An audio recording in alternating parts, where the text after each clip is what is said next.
Hi, everyone.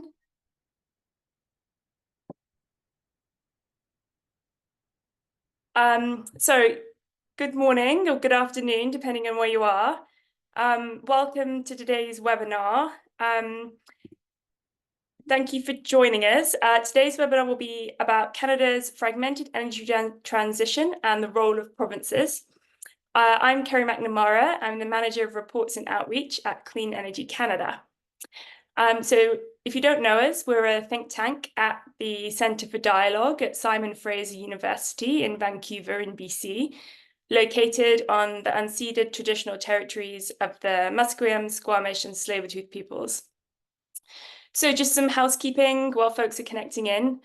If you have any technical questions, you can ask them through the Q&A icon at the bottom of your screen, and my colleague Kira Torrance will provide any support you need. We'll be welcoming your questions in the final 30 minutes or so of the webinar, but you'll be muted, so please submit your questions through the Q&A icon and feel free to ask a question at any time. We'll be compiling them for later. And then finally, we'll circulate a recording of the webinar and a copy of the slides to everyone who registered. So please feel free to share them widely. We'll also include a link to Clean Energy Canada's weekly newsletter, which you should totally sign up for if you haven't already. So first of all, I'd like to welcome our panelists for today's discussion. I'm joined by my colleague and Vice President of Policy and Strategy at Clean Energy Canada, Rachel Doran, and the Pembina Institute Senior Analyst, Sara McBain, and the University of Calgary's Associate Professor, Dr. Sara Hastings-Simon. So there's been a lot of ink spilled over federal climate action and lots of discussion from provinces about provincial rights. But at Clean Energy Canada, we felt there perhaps wasn't enough conversation about provincial responsibilities. Since 2016, 80% of climate spending in Canada has been at the federal level, according to a study by RBC, despite the fact that the federal government is responsible for roughly 20% of all public spending. Provinces have a lot of power over the success and failure of our climate and clean economic policies. That includes jurisdiction over things like electricity, economic development, natural resources, and of course, most of the purse strings. So both Clean Energy Canada and the Pembina Institute have released provincial scorecards in the past couple of months in a bid to reorient the spotlight on provincial action. And in advance of the provincial premiers meeting next week for the annual meeting of the Council of the Federation, we wanted to share our findings and also invite special guest Dr. Sara Hastings-Simon from the University of Calgary to engage in an open discussion on the role of provinces in the energy transition. So to kick things off, Rachel and Sara are going to give short presentations on their respective provincial scorecard reports. So over to Sara first.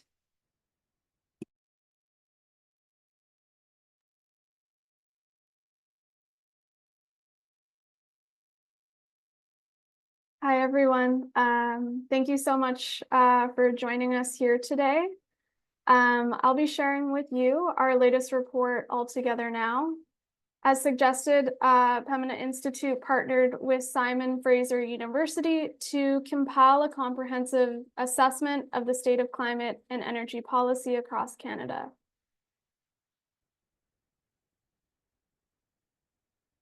So I'm going to start with some good news. And so what this figure here shows is that if governments across Canada stay the course on all climate measures that have either already been implemented or announced, we get very close to our international commitment of a 40 to 45% reduction in emissions from 2005 levels by 2030.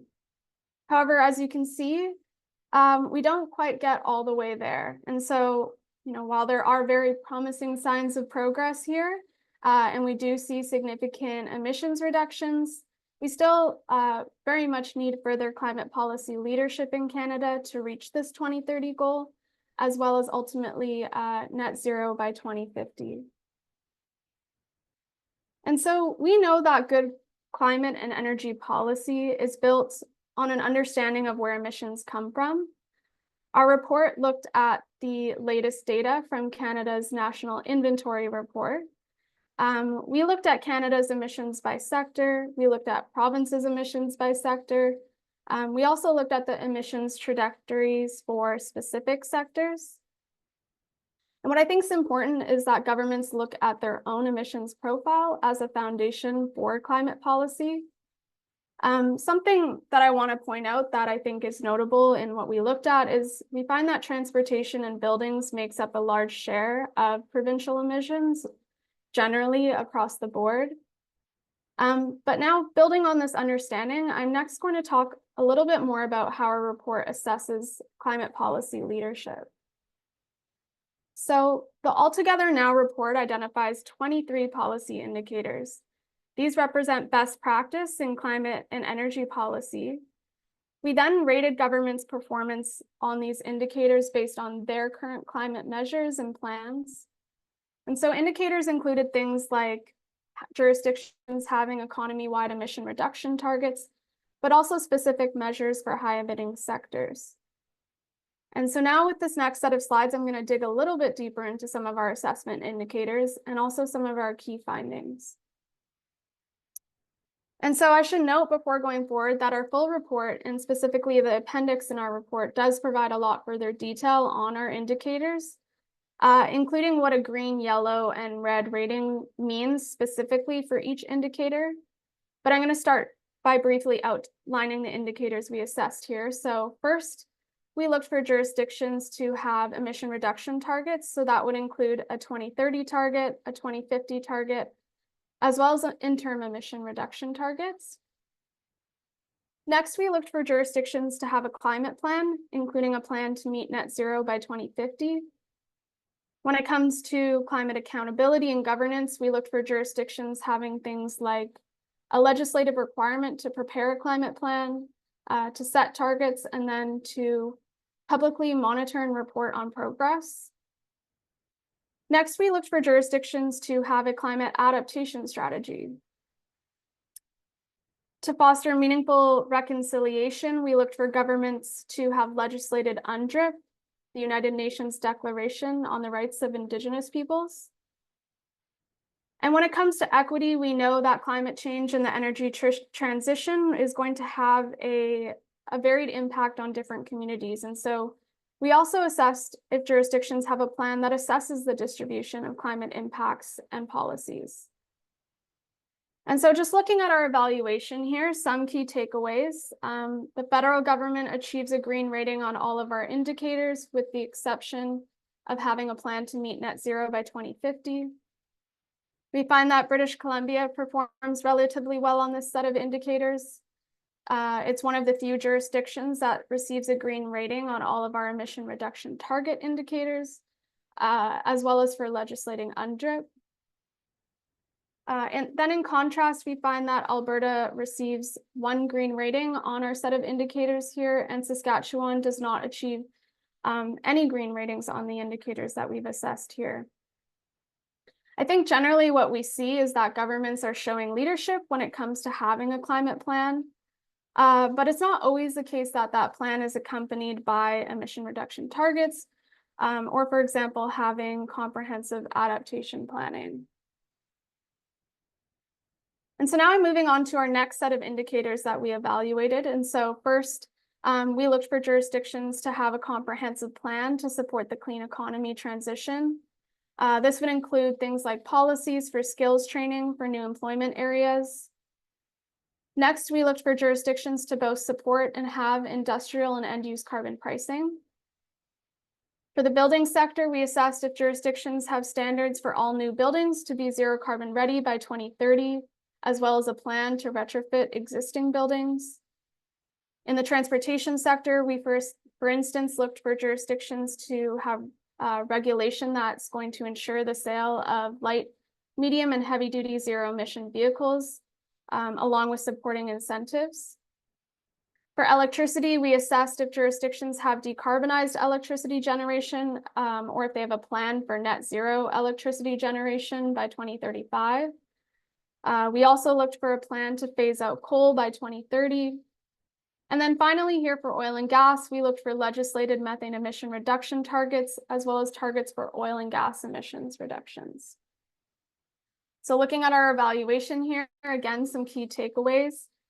We find that British Columbia performs well again on this set of indicators, as does Quebec, both in particular for having measures in place that are going to advance the transition to zero and low carbon forms of transportation. The federal government too demonstrates leadership on a number of policy indicators here.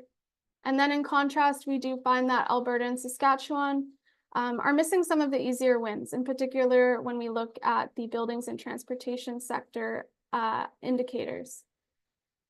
And then looking at over at Nova Scotia and PEI, we see that there's some clear opportunity, again, when we look at the transportation sector, for example, to really build on existing policy and further demonstrate climate policy leadership. So I'm going to conclude with this slide, which shows the distribution of red, yellow, and green ratings for each jurisdiction.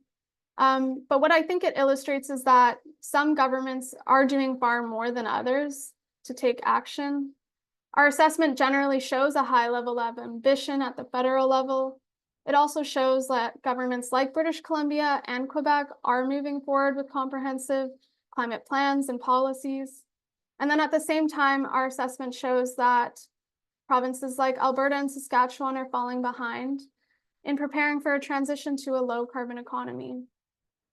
But what I also want to emphasize here, and what I think this figure shows, is that there's a lot of room for improvement. We looked at a wide range of policy indicators in our assessment, and what we think is that every province here has something to teach and has something to learn. And in fact, for nearly all of the indicators that we looked at least one government gets a green rating. And so what that means is for governments who now want to turn their red and yellow ratings into green ratings, they now know with this report where to go to for advice, and they know where to look to for evidence of straightforward and implementable policies. Thank you so much. That's all. I'm really looking forward to any questions about this report as well as our panel discussion.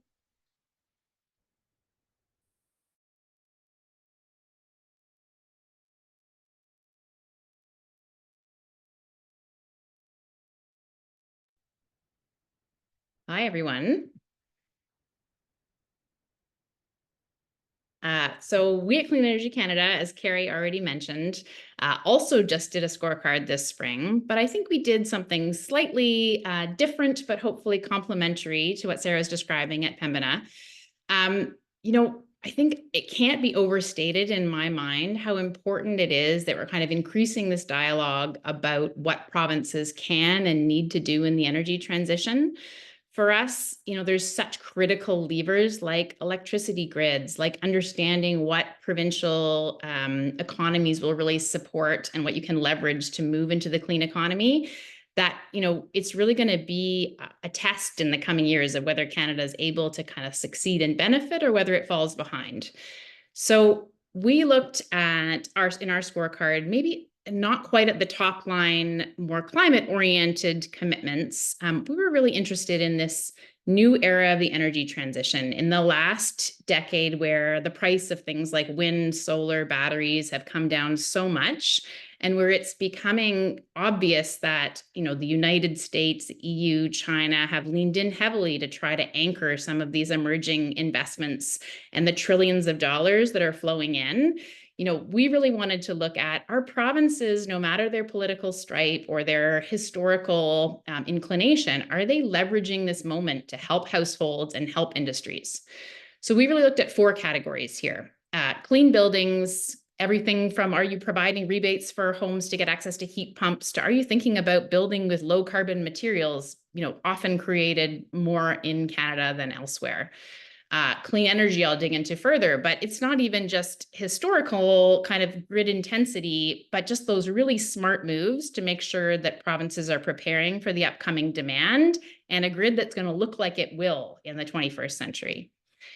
Clean industry, this is really to us around, are you anchoring those supply chains, building the workforce, kind of making some strategic investments in whatever way makes sense for your province and jurisdiction to help support, a changing economy that's, really opening up new opportunities globally.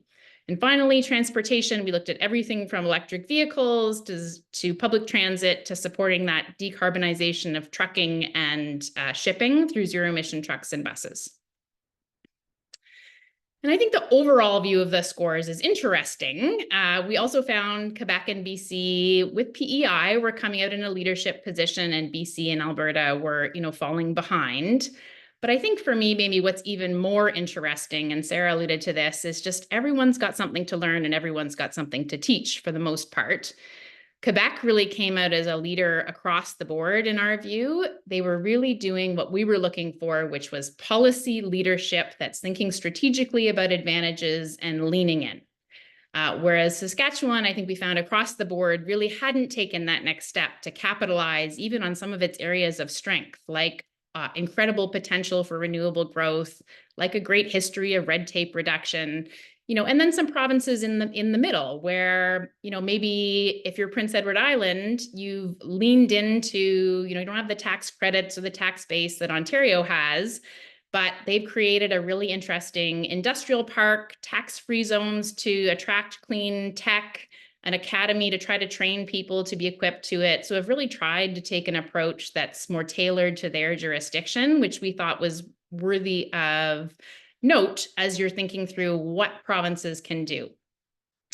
Just with the time that we have, I'm not going to dig into all of the different criterias and metrics that we use, but maybe just to take you down a rabbit hole on one of them to get a sense, and hopefully it can answer some questions in the question portion on others. But on clean energy in particular, I think you'll look here at the picture of Canada's provincial grids, and sort of a blue would indicate a province with more historic renewables like hydro, or purple is nuclear.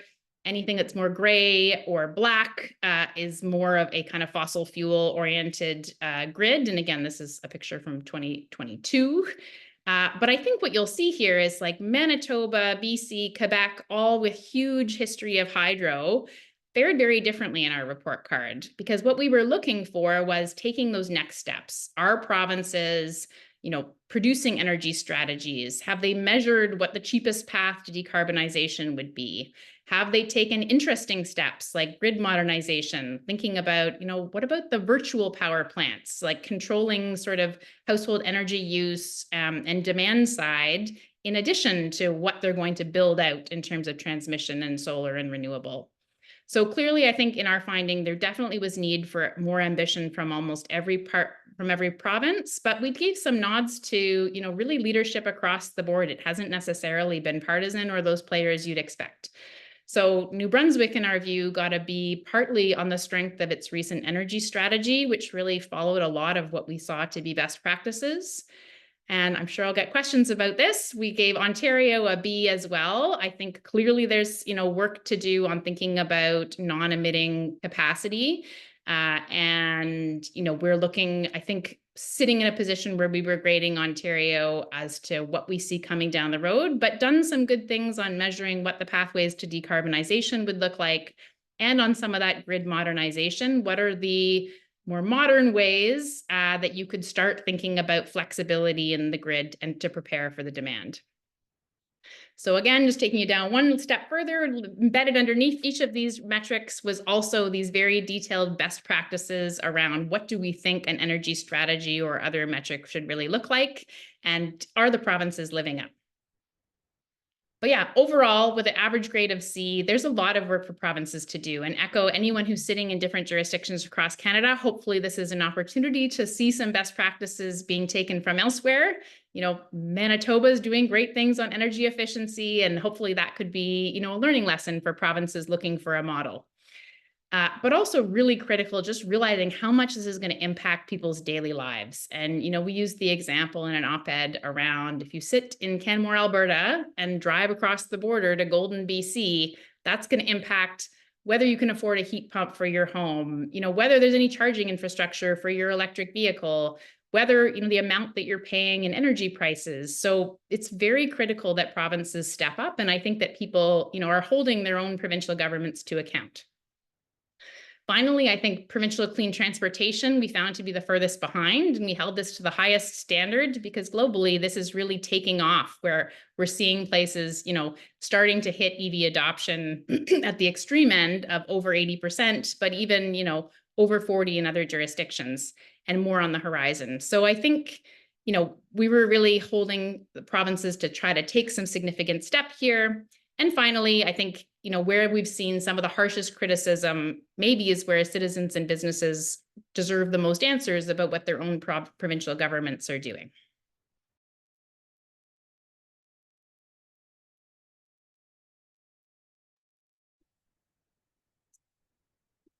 Thank you so much, Rachel and Sarah, for those presentations. So I'd now like to welcome all of our panelists to the discussion. I have a few pre-prepared questions, but afterwards I'll open the floor to audience questions. I see there's already a few in the Q&A, but please feel free to drop them in and we'll get through as many of them as possible. So to kick things off, I've actually got a question I'm going to put to both Rachel and Sarah. So I guess to Rachel first. So at a high level, what would you say are the most important actions that provinces can take to build sustainable economies and reduce emissions? I think I'm going to answer this in the general, not the specific, but I mean, the first thing is build the infrastructure that we're going to need in the coming decades. And 100%, this is our electricity grid. It's going to be the backbone of the energy transition. And we need to be proactive. This is going to help build energy security and the competitiveness of businesses in your jurisdiction. Two, I think, just leaning into that, however far you get in industrial policy, like what are your strengths? What works for BC is not going to work for PEI, and really cataloging and thinking about what are the minerals we have? What are the transportation options? Like that is critical, and it can really not be done at the level of Canada because our jurisdictions are going to have such differing strengths and abilities. And finally, help people get those things that are going to save them money in the long term. I mentioned EVs and heat pumps were things that we were really focused on because they're proven to save money in the long term and help insulate people in a time of affordability crisis. So what provinces can do to help surmount a concern about, overall sticker price is just going to be so key to getting more people on board and adopting these technologies. I think there's two Sarahs on this panel, but I'm sure this question is for this Sarah. So I'll build on what Rachel has said, which I think are some really great points, and echo the point specifically about sort of developing climate and energy policy based on jurisdictions, their own reality in terms of knowing where their emissions are coming from. But some other things that I'll build on that is what I think's most important, and what I mentioned in the presentation was that governments need to stay the course. And so now is really not the time to turn back. We see some good news. As I suggested, we see that climate policy is having an impact. We've reduced emissions in Canada by 7% since 2005. And so, as I suggested, if governments do stay the course on policies that have been implemented, as well as those that are announced, we get really close to that 40 to 45% target. And so, yeah, I would say first, stay the course. Second, push forward those proposed and announced policies. An example I can, sort of think of when it comes to this is Alberta and its climate win around phasing out coal. This is really promising. The province is now coal-free, and so this is really an opportunity here now to build on this win. So instead of the potentially getting locked into unabated natural gas, what we would want to see at this point is for Alberta to stay the course and now move forward with emissions-free electricity generation by supporting policies like a clean electricity regulation. And so I also, add to that our report looked at a wide range of indicators, and so we see there being a lot of opportunity. There's as we suggested, every jurisdiction has something to teach and something to learn, and in particular, we see there being a lot of opportunity in the buildings and transportation sector, where we find that combined, those sectors can make up 17 to 61% of a province's emissions. And so putting in place measures like building codes for zero carbon ready buildings, as well as incentives for EVs, those are going to be critical to build on policy wins already and tackle further emissions reductions.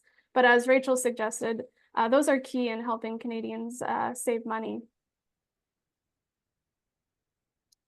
Absolutely. Okay, so I've got a question for Sara Hastings-Simon now. So we know that each province has its own unique advantages, but the provinces that score the worst are Alberta and Saskatchewan in both reports, and they're the biggest oil and gas producing provinces. So what are some things that can be done to ensure that they're building sustainable economies while still ensuring jobs and opportunities? Certainly. I mean, it is a tall challenge, I think. And actually part of what needs to be done is sort of recognizing, I think, and confronting that challenge head on.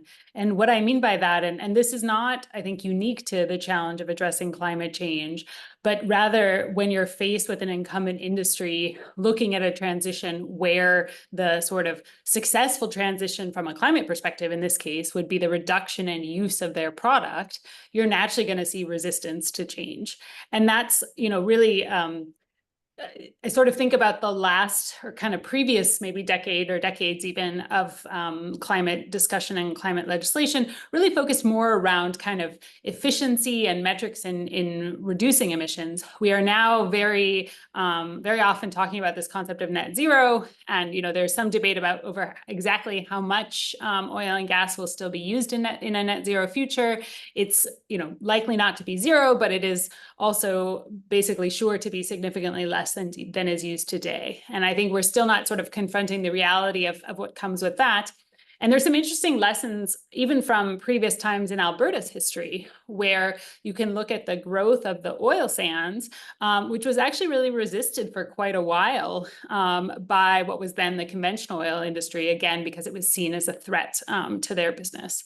And so, the fact that we're not seeing provincial action on the sort of oil and gas and jobs side, I think is sort of a result of all of those things. So what to do about that when it comes to kind of the industries directly, I think it's really important, and there's really a need for, kind of third parties, whether that's at the federal level or whether that's how citizens within the province or workers within those industries really are asking for and kind of understanding that there is a changing future and a need to, adapt to that.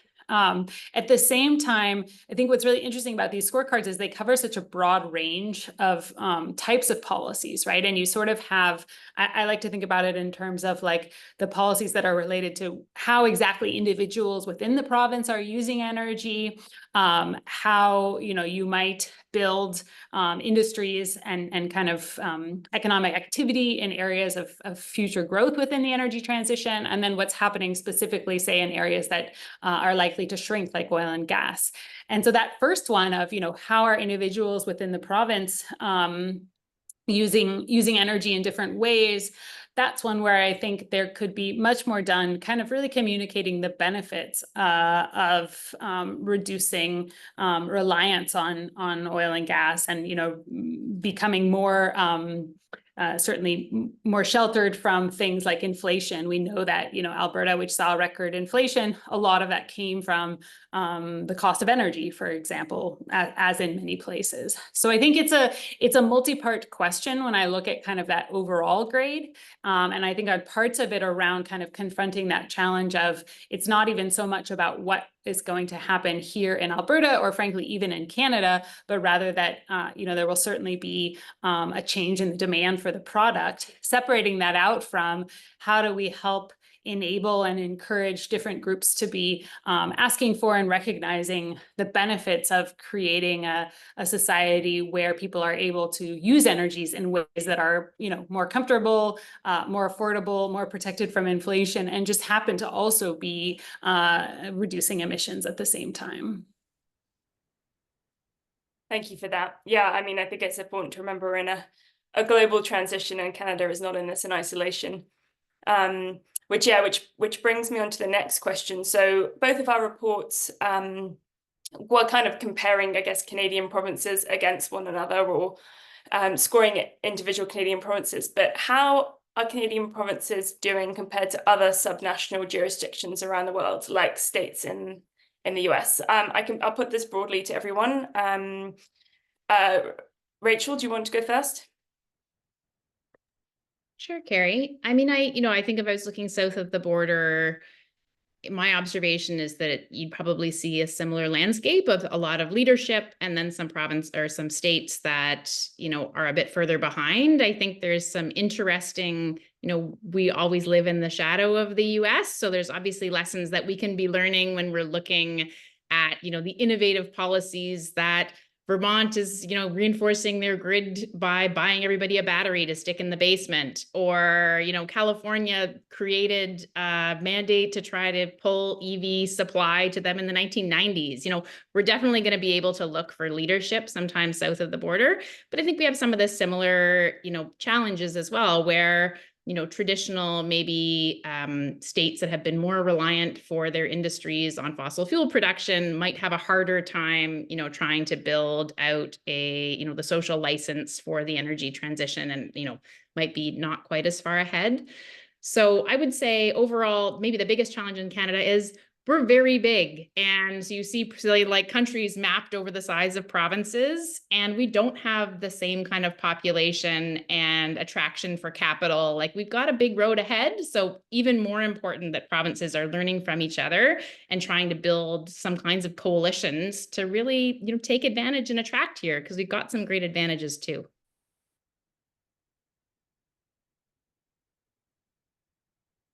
Yeah, I can add to that, and just in terms of, echoing what Rachel said, with generally probably seeing quite a varied landscape when it comes to climate and energy policy across the states. But I also want to pick up on that example about sort of what we've discussed already throughout, this conversation, which is that jurisdictions tend to lead in some areas and not in others. And so that creates a lot of opportunity to learn from each other. And one example that, Rachel brought up was California, in terms of, developing early on regulation that's going to help transition their transportation sector to zero emission vehicles. What we're seeing now is, that California has a huge share of EV sales, but states that have also adopted those same regulations are now kind of reaping those benefits. And so they're learning from evidence of these policies actually, having their intended outcomes. And I think that is a lesson in and of itself, to really try and look at others and see where things are working, and, where there's cases where things are, we can adopt policies and examples from others. Those are the easy wins. Yeah, I definitely agree with both things that have been said. I wanted to pick up, Rachel mentioned, different states also having kind of different levels of ambition. And I think there is an interesting difference that comes out, really linked to kind of the federal government's approach. And by that, I don't mean necessarily this specific federal government in Canada, but kind of federal governments in Canada, their historic approach, and what I would call really less of a sort of industrial policy, building of an industrial state in Canada as compared to the US. And where that plays out, even with Canada's response to IRA, to kind of some of the big US climate policies, we saw various things happening in terms of, certainly I've heard much about the idea that tax credits and some of these different policies have been slower to come in Canada. And part of that is because it's not a policy tool that we've really used extensively before. And so this federal government had to really invent the wheel when it came to how that was going to work within the Canadian construct. And so whereas the US, has a long history of experience with these tools, we had to kind of start from scratch in building those. And then the other piece I think that's really important in how that plays out is that we see, again, federal government, and this is really a general statement, federal governments in Canada being much more, I think, deferring to both provinces and industry versus the other way around in the US, where, I've seen numbers that suggest that the IRA funds, a larger portion of those manufacturing funds are actually flowing to, down in the states, to what we would call red states, or, states that are, say, more conservative and that might have, historically higher emissions. And that's not so much what we see happening in Canada, where there's much more involvement at the provincial level and sort of from industry of asking what they want and what they want to have happen where. And whereas in the US, you have much more of this kind of, there's funding available. And so you have manufacturers going and, setting up solar plants or electric vehicle plants or battery plants in places that might, if they were, states left to their own devices, might not actually be asking for them or requesting them, but that's sort of just what's happening. And so I think that is an important difference, and really, kind of reflects on this question of how we want in Canada to respond to being this, smaller country next to this bigger neighbor, and really how we want to have a federal government, the amount of power that it has to really help support, industry in a way that I would call much more, sort of good industrial policy, as opposed to ending up more on the side of kind of subsidization of industries, rather than building new ones. Yeah, all very interesting points. Thank you. So we've had a lot of questions already, which has been great. I'm sorry if we don't get to them all, but there've been a couple that have mentioned electricity. So I just I guess I'll put this question to everyone, and Sara McBain, if you like to go first, go ahead. But electricity, we know, is fundamental to the energy transition, and it generally falls under provincial jurisdiction. So what should provinces be prioritizing when it comes to building clean power? What would we like to see from provinces?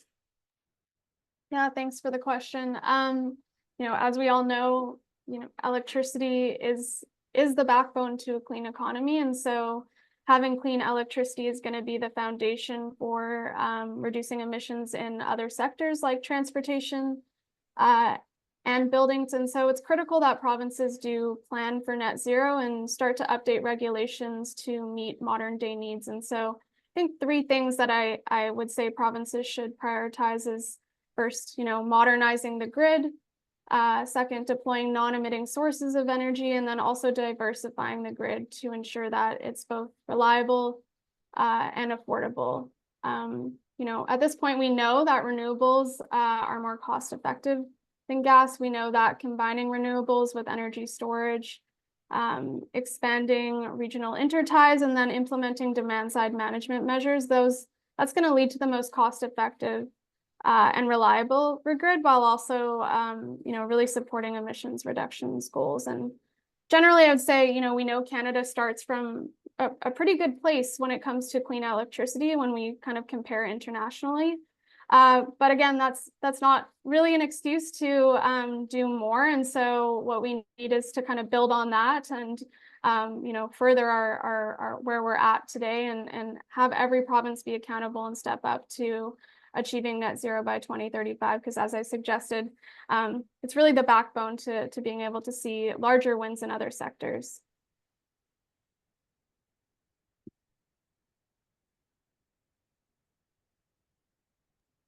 Yeah, I'll just maybe add to that. I think that importance of regional coordination, and as Sara was saying, we certainly, I think, have an advantage in Canada in terms of across the country having already a much more highly decarbonized grid than the US. And so there's a huge opportunity there, which really can create a lot of benefits for, individuals and companies in both, sort of both sides of the provinces that are ones that are, have already lower emitting grids, and then those that have higher emitting grids, but that tend to have better renewable resources. So to be able to take an example, I sit here in Calgary and Alberta, thinking about how do we integrate physically the grids of Alberta and BC more than they have been historically, because that in practice will allow us to build out more of the wind and solar resources that we have here in Alberta, where I think it comes as no surprise to anybody. The sun shines more here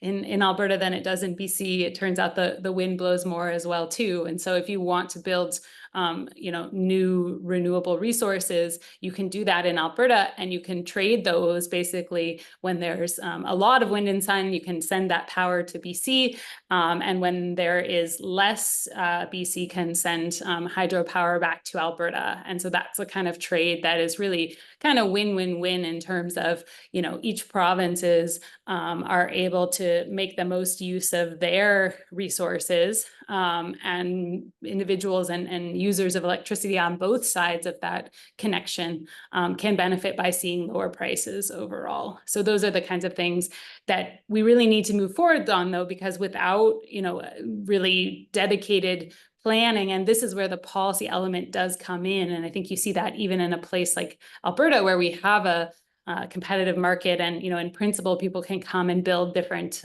types of generation, you still run into a wall of needing those policies to get transmission lines built so that you can have that kind of trade happen. Yeah, great answers. I would double thumbs up on all the things around transmission. We need to get the right electrons in the right place at the right time. And maybe the one thing I'd add is just our system is not designed to build out for the kind of demand that's coming. So creating, changing roles and structures in the system to allow for building out an anticipation of demand is going to be so critical to moving fast, and to just building the certainty that we need to be able to plug in trucks or, make steel using electricity. So really critical. So I've just got one last question before we switch completely to the audience questions. So what is it that we can do as Canadians, people living in Canada, to encourage provincial leadership? What are the kind of actions that we can take as individuals? Sara Hastings-Simon, I don't know if you'd like to take this one first. Sure. Yeah, happy to. I mean, I think it's a great question, and it's one that we get a lot of, should I do things myself? Should I, buy offsets? What should I do? And I think the very first thing I think is to say that people should elect officials that have strong climate policies, right? So understand, find resources that, some of which I think you can find from the Pembina Institute and Clean Energy Canada that help you to understand who has real climate policy. And vote for those officials. Show your support for and the importance of policymakers actually promising to make good climate policy and following through on that climate policy. And then try to broaden that impact as well by, telling that message to your to your friends and neighbors. I think there is also a role for individual action, especially as it ties to, again, creating that broader support, right? And I think, I'm very much a believer that we're never going to get there as a province or as a country without strong climate policy. It's not enough, and it's not reasonable to ask all individuals to somehow, go deep into the weeds and try to figure out always which, piece of equipment or which appliance that they need to buy. Policy can play a really important role. That said, there are ways that we can, demonstrate the benefits of using some of these different types of approaches to consuming energy, again, in a way where we're talking about it with our neighbors, or we're, showing that it can work and showing that example. So I think that's another really great way of sort of looking at ways to learn more about it and sharing that experiences that you have with those types of technologies with others that you know. Thanks, Sara. Would anyone else like to weigh in, or? I think Sara already said it. I was going to say voices and votes. Yeah, it's really critical to just be having these conversations. I love, just people coming up and asking questions at an EV charger, or people who've put a little sign on their front lawn saying, I retrofitted my home, come ask me questions. I think these conversations, not everyone's in a position today to make some of those changes, or as Sara says, is necessarily it shouldn't be their job to always have to figure all of this out. But the more that we are having these conversations and increasing the awareness that these things are to the benefit of people. This isn't, something that's necessarily being imposed. Hopefully, the more kind of governments will see there's an appetite and an interest and kind of help pick up on that strain. Voices and votes, I love that. Yeah, absolutely. I think both what Rachel and Sarah have already shared is exactly what I would kind of echo exactly what they've said. It's really comes down to expecting that, governments are going to create, equal opportunity for all citizens to participate in the transition to a low carbon economy, and also mitigate some of the worst effects of climate change. So importantly, as suggested, making sure that we're supporting decision makers who are going to demonstrate the willingness and leadership to prepare those plans and policies, and then having those conversations broadly. Yeah, it's very important. Okay, so I've actually got a specific question on scorecard reports. Someone has asked about Northern Territories being included, or how the Northern Territories were assessed. I'm not actually sure which scorecard report that was referring to, but I don't know, Sarah or Rachel, if you just want to give a very brief overview on how the territories were included in the analysis. Yeah, I actually saw 3 questions on methodology, so maybe I just hit them all quickly. Territories, we have a whole page in our report on territories doing some really incredible things in electric vehicles in the Yukon, and some inspiring stuff on renewable energy in Nunavut, trying to, embark on a clean energy journey. We didn't grade them. We felt that was unfair given the size and capacity. So it's really just about acknowledging their successes. Our report was current as of spring 2024, but as people note, this moves so fast, it already means that if you're showing a graphic from 2022, Alberta has moved off of coal since then. So the graphics, some of them, as I noted, were from earlier, but the assessment was done as of this budget season. We tried to include anything that was announced by any province this budget season.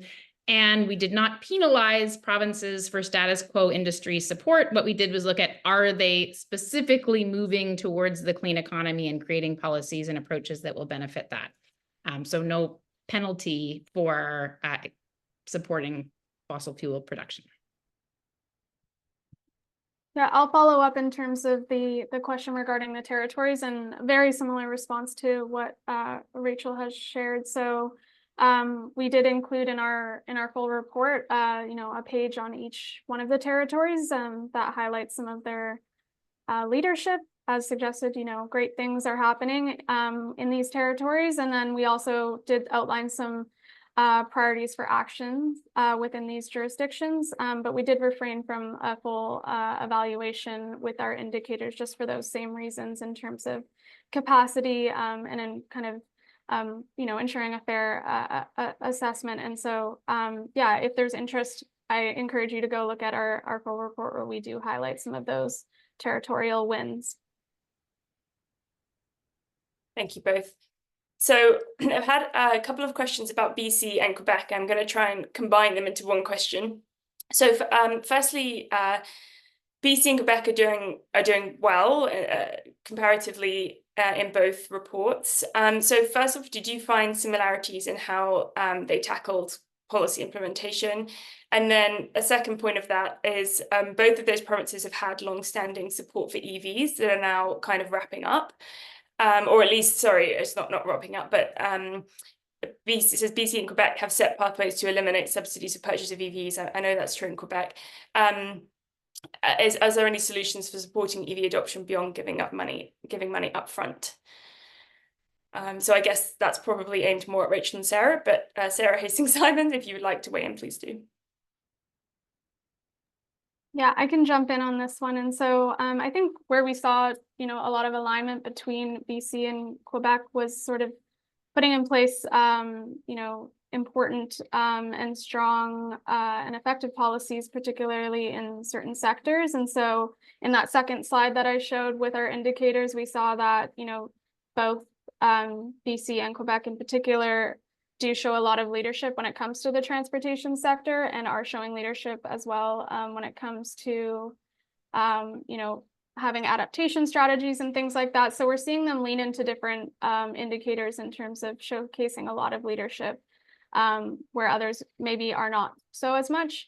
In regards to that specific question about EVs and sort of incentives and those provinces like BC and Quebec who might be transitioning away from direct incentives and whether or not, there's further ways to support. I think generally, what we want to see is that governments really follow an understanding of where the market's at when they make these decisions about incentives, understanding sort of where uptake is, and also kind of tailoring their incentives to make sure that they are reaching those who need them the most. So there are things that can be done to sort of enhance spending when it comes to ensuring that incentives are going to those low income families or those who might otherwise need these incentives the most. And then as it comes to like transitioning off incentives, there are definitely other supports available that can encourage EV uptake, which would include policies around making it easier to access charging. Obviously, those provinces where it really is easy to access charging is where you're going to see the most uptake, because it just makes the most sense to own one, and it's going to cost people less to be able to own one. Yeah, I think that charger access, I think, is really key. I mean, I think there's really interesting approaches that, we can frankly follow in Canada here as well, too, when you think about subsidization and starting to target that more. So, California, I guess, our favorite example, they are doing work now to target their EV subsidies to lower income consumers, for example. And so that I think would say is, part of a very natural progression of a policy where, it does make a lot of sense upfront to kind of have a subsidization that helps to grow adoption in the early days. And then you want to make sure that those that, might not have gotten to take advantage of that earlier on because of higher costs are able to later on.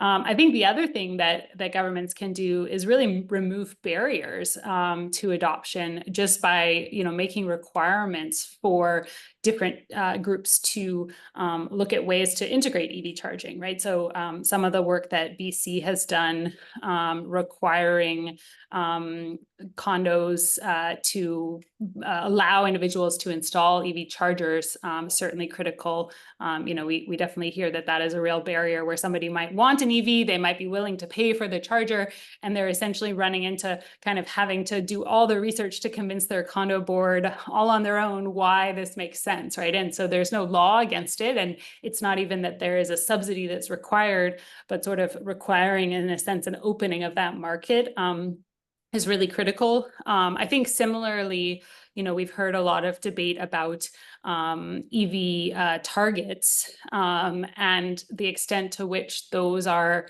really, in some sense, I think those get kind of characterized more as like a stick type policy on industry, but in some ways they can be more of a really enabling the flow of EVs to go to regions. And so we see that, certainly in terms of EV availability, there's definitely a big difference between, what types and numbers of EVs that are available in regions that didn't historically have EV targets. So, if you're a manufacturer and you're deciding where to ship your EVs, you're certainly going to pick first the places where you have to meet a target. And so again, I think another example of this idea of there's a lot of policies that are really important in the world of removing barriers that may come at absolutely no cost, and yet they're still really critical in enabling adoption. Absolutely. Rach, did you want to add on, or should we? No, I think those were great answers. So let's get to some other audience questions for sure.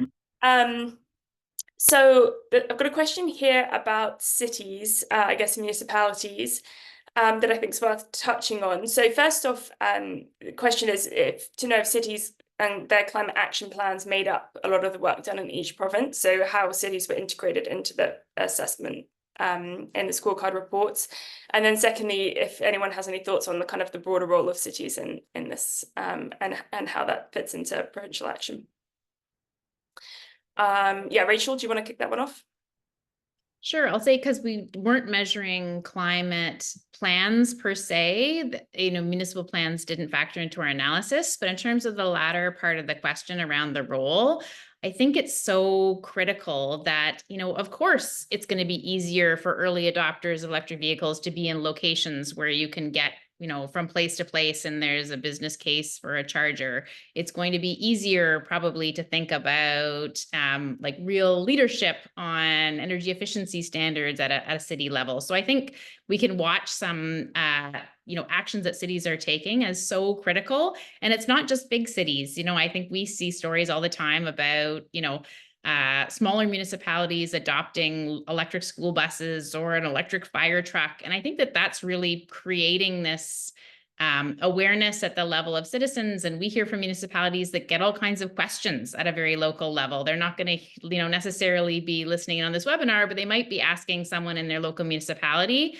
for more information on what's happening in the energy transition. So I would say at whatever size and whatever level of ambition is even possible, that local governance is so critical to just make sure people being brought along for the ride. And I think, anything we can do to support is really excellent. Great, thank you, Rachel.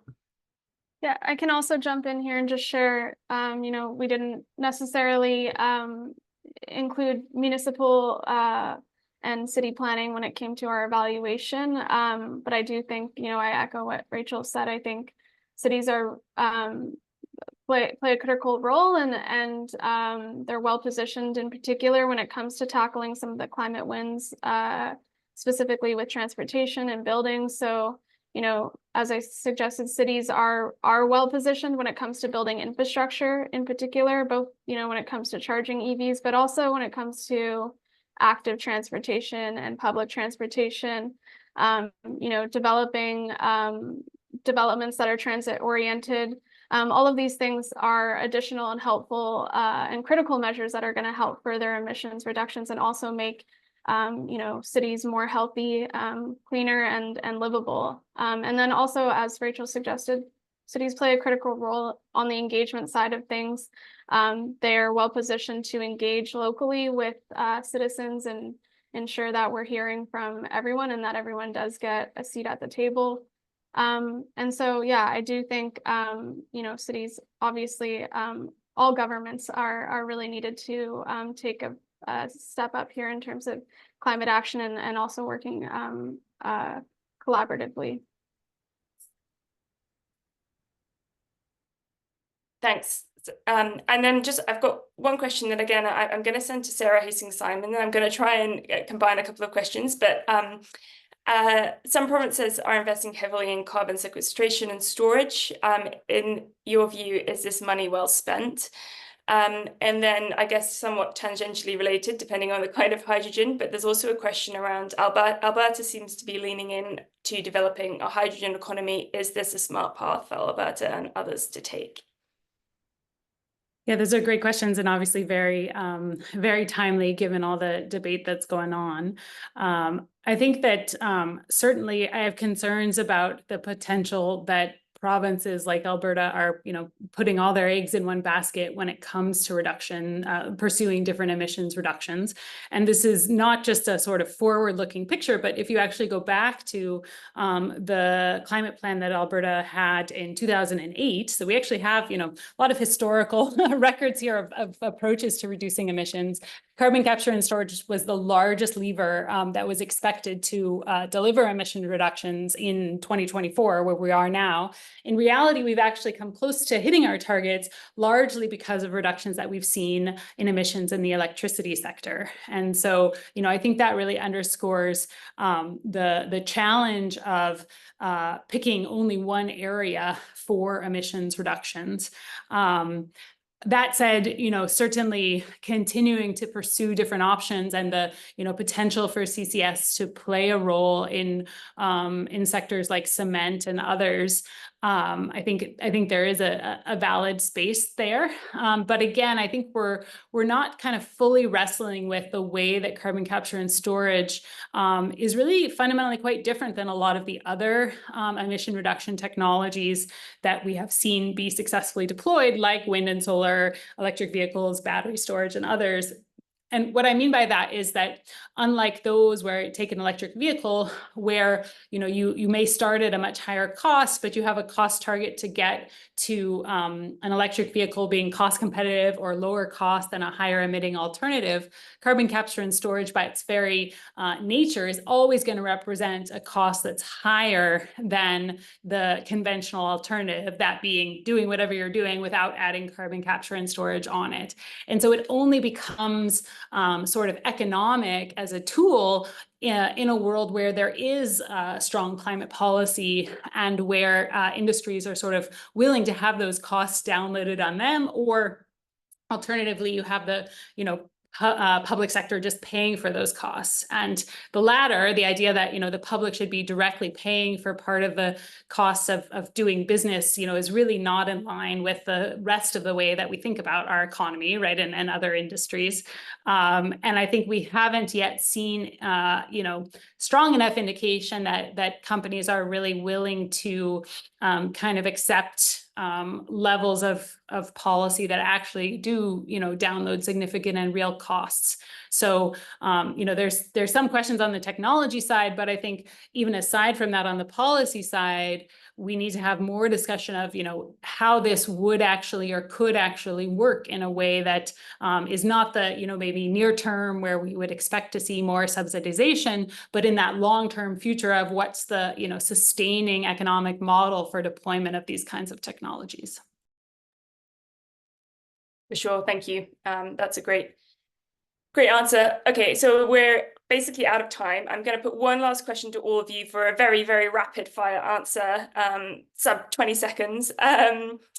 So public opinion data suggests that Canadians think we're doing better than other countries in the energy transition and don't see the need for their province to become more competitive than what's going on internationally. This is the question. What advice do you have about how to communicate the gaps to the public so they will understand the need for provincial policies?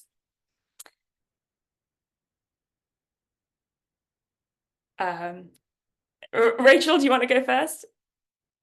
Tough on 20 seconds. I would say the level of ambition in other jurisdictions is far outpacing what we're seeing in North America. And so really trying to just see the communicate side, I think, is around like making sure you have the facts on energy security, the kind of impact of fossil fuels on inflation, the affordability of EVs, and sharing that information with others, I think is going to help create demand for policy. Thanks, Rachel. Go ahead. I'll just add on to that. I think that the facts there are key and the messenger matters as well too. But these things are moving so quickly, right? The last time I looked, the numbers of EVs sold in China as a percentage of, total passenger vehicles was 10% higher than the time that I looked before. So certainly staying on top of those numbers. But it's not just in my mind, the sort of ambition, but actually what we're really already starting to see in terms of rollout that I think is a big blind spot for many of us. Yeah, I would just add that we know the pace and scale of the global energy transition is picking up, and it's going to impact all parts of Canada. And it's simply not true that Canada is well ahead of everyone else. We need everyone to step up and be part of this, and it's all about preparing our citizens and economies to prosper in a low carbon economy. And so, communication, I think. Let's highlight that a lot of these things are going to make people's lives more affordable, more healthy. And then as Sara suggested, which I think is really important, it's a lot about the messenger and building trust. Yeah, really, really crucial point. Okay, well, thank you so much to everybody. I think that's probably all we've got time for today. We're already over time. I'm so sorry if we weren't able to get to your question. We had a lot of them, but I wanted to thank you again for joining us. We'll send that follow-up email shortly where I'll include links to both reports as well as a recording of the webinar and the slides. But yeah, thank you once again, and wherever you are, have a great rest of your day. All right. Thank you, everyone.